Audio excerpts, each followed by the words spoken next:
Patuloy ang negosasyon para mapababa pa ang 19% na taripang ipinapatok ng Amerika sa mga produktong inaangkat sa Pilipinas.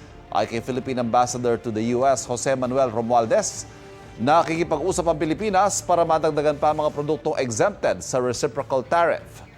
Noong Nobyembre, inanunsyo ng Department of Trade and Industry na inaprobahan ni US President Donald Trump ang tariff exemption sa ilang produkto mula sa Pilipinas tulad ng niyog, pinya, saging at mangga. Noong Hulyo, nagkasundo si Pangulong Bongbong Marcos sa Trump na ibaba sa 19% ang taripa sa Pilipinas mula sa 20%.